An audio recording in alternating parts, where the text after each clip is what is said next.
Thanks, Dan, for taking some time.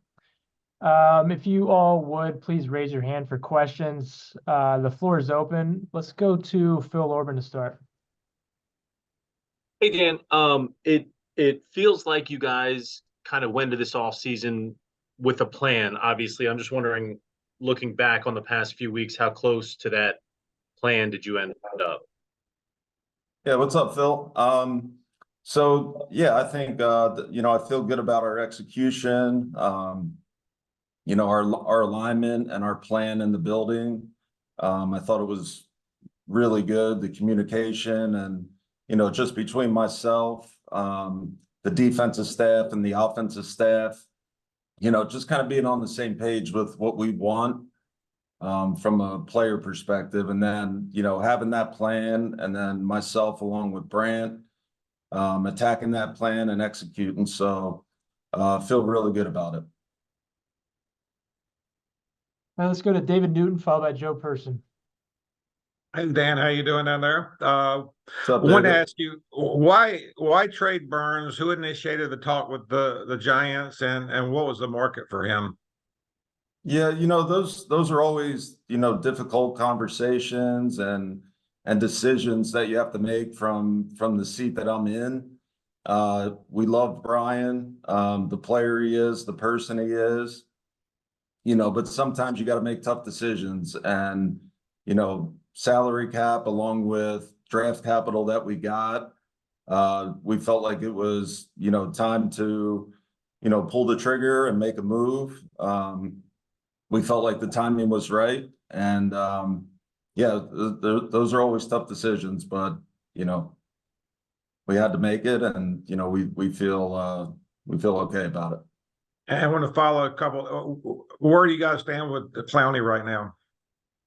Yeah, we're still talking. We're still trying to build our roster out and make our roster the best that it can be. So all players, we're talking not only to, some of Clowney's people, but, we're talking to some other people too and trying to make this roster the, most competitive roster in the NFL. And last on this list, where does edge rusher stand on your kind of priority list right now of big needs that remain there on the roster? Yeah, I think again, not just edge rush, but I think every position we're going to try to build depth. We're going to try to build a lot of competition at each of those. Like I said before, we want to build this roster to where we have a lot of depth and a lot of competition, and that's going to be the premise of our program. Thanks a lot. Dan, when do you expect to hear from Clowney? What's up, Joe? Good Nice background there. Yeah. I think it's one of those things where we're keeping in touch. Nothing's coming down the pipeline as of yet. We're still talking to, again, not just Clowney's people, but other people as well, just trying to build this roster out and making the best that it can be. And Dan, on the Deontay Johnson trade, he comes with a history of kind of some fighting with teammates and yelling at coaches and some effort issues. How much of that did you weigh against just the fact that y'all, like you have said at the combine, needed some more playmakers? Yeah, we talk to people. It's a small league. We know people in the league, and we did our research. We're thorough in everything that we do. We felt really good about Deontay and what he would bring to our team, not just from a playing standpoint, but as a person as well. So we're really excited about him. Y'all released Hayden Hurst, haven't picked up a tight end yet. Is that something you might end up waiting to the draft to do? Tommy Tremble, he's one of those guys that we hold in high regard. The way that he developed last year and the way that we feel like he's coming along, we're really excited about that. Along with Ian Thomas, Ian's a reliable veteran that can block. He's one of the better blocking wise at the point of attack. And then Stephon Sullivan, another guy that we're, excited about. So it's not like we don't have tight ends because we are excited about our guys. But again, we're always going to be looking to fill our roster out and draft or sign good football players. All right, let's go to Mike K, followed by Scott Fowler. Hey, Dan. You brought in obviously Hunt and Lewis, and then you upgraded swing tackle. What's the plan, at least from the starting lineup standpoint and from a depth standpoint? Yeah, offensive line, we're really excited about our additions and free agency. Adding a guy like Robert Hunt and Damian Lewis, and then getting Yash Nijman. We're really excited about that, along with the guys that have been in our program. We're looking forward to seeing them develop under new coaches, new staff. So yeah, we feel good about it. And again, just like every other position, we're going to be looking to build, and we're going to try to make this roster the strongest it can be. When you look at the defensive reinforcements that you brought in, they almost all have a connection to Evero. When you guys were setting out your plan, how important was it to get guys who could kind of hit the ground running with that information? Yeah, I don't think it wasn't like a necessity that we had to have somebody that, EJ's been with before, or somebody on the staff has been with before. It just kind of like worked out that way, that these are really good football players that, our staff's familiar with. They can come in, they know the system already. There's not going to be a steep learning curve. So we felt really good about those guys, and that's why we signed them. Dan, I've got two for you. Not three like David, but I'm going to give you two. Wow. What's up, Scott? How are you?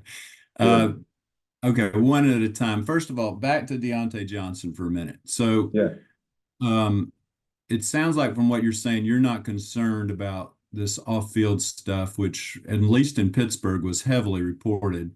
But also, I want to know what specifically he does so well, because I really haven't seen him play that much. So where will he really help specifically? Again, we did our research on Deontay. We're really excited about the player and the person, what he's going to bring to our building, what he's going to bring to our culture. And then as a player, he's a competitor. He's a receiver that wants the ball. He can play inside, he can play outside. I think he's one of the better route runners in the NFL as well. His ability to get in and out of his breaks, create separation underneath or vertically. I just think he brings a different element than what we had on our roster. So again, I think he's going to upgrade us, and we're really excited about him. Okay, thanks. And then the second one's about Bryce. So given what you've done so far and what you're expecting to do, I know a lot of times players take a big leap between year one and year two.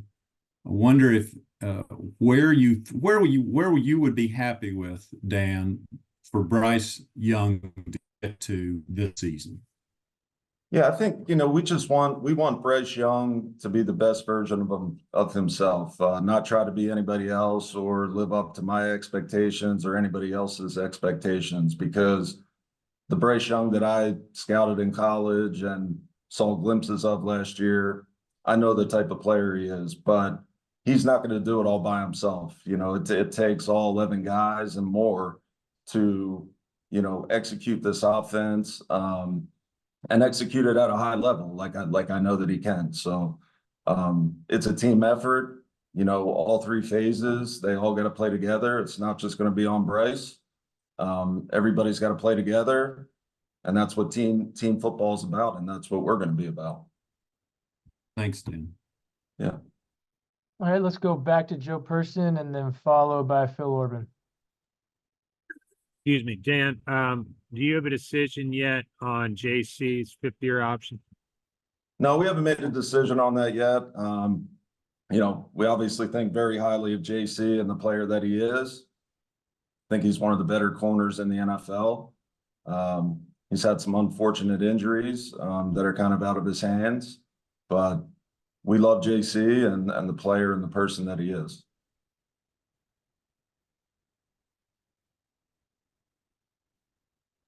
All right, let's go to Steve Reed, followed by David Newton. Hey, Dan, hope you're enjoying yourself down there. What's up, Steve? All's good.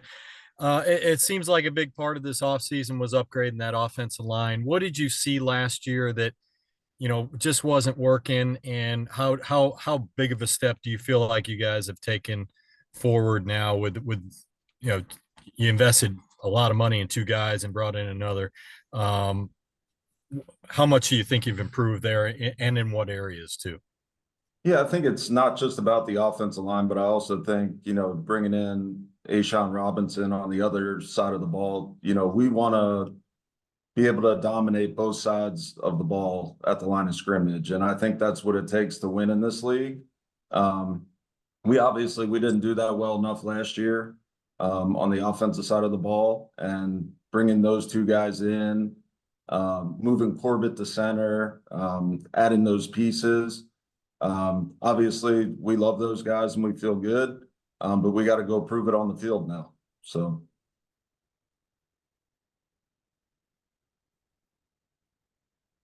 Back to me again, I guess, Dan. I want to ask you your philosophy, and when you went into this plan, it seems, I think I read somewhere where you said you didn't want to give away draft picks and things like that. You want to build through the draft.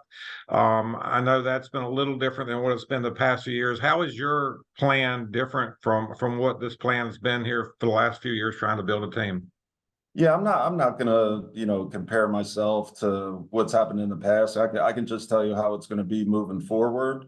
Moving forward, we are gonna build this thing through the draft, draft and develop our own talent, and hopefully they pan out. We can extend them and we can keep our own. But that's the plan as of now. And then obviously, supplementing in free agency, I think that's gonna be, obviously one of the things that we're going to do as well. But yeah, we're going to build this thing the right way, which I feel is through the draft. And Scott will allow me, I'll ask another question. When you look at the draft and the needs you have left, what do you feel like are the biggest needs right now that you got to fill through the draft?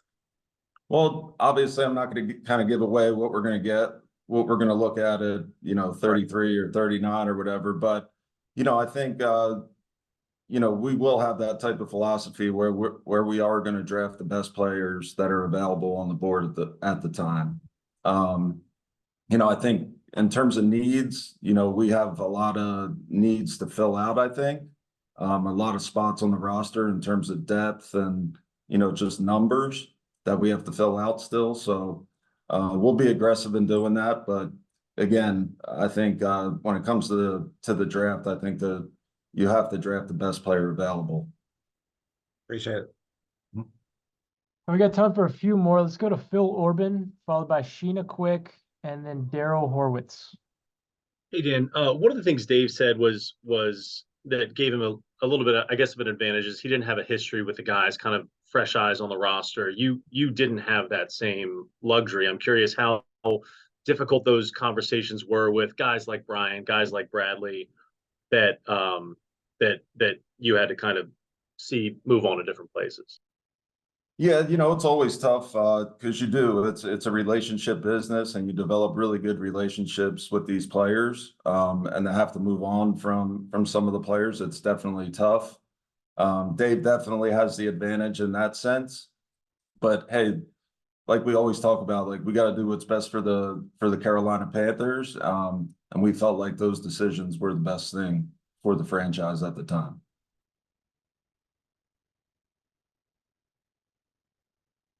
Hey Dan, Sheena Quick here. Hey, Sheena. How are you? Good.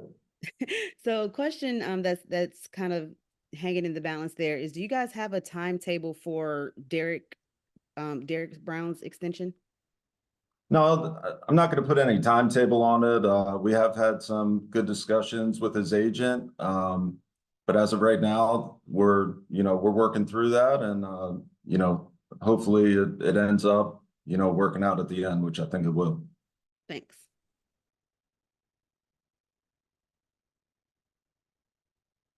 You're on mute.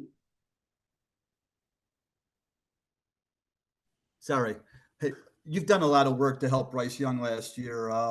he was running for his life all the time. So you've helped with the offensive line and some help around him and all.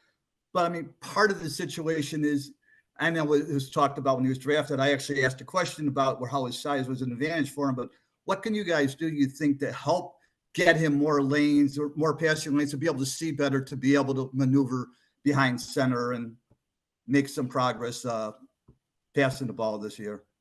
Yeah, I mean, I think, the scheme stuff is obviously up to Coach Canales, and I think he'll do a great job at that.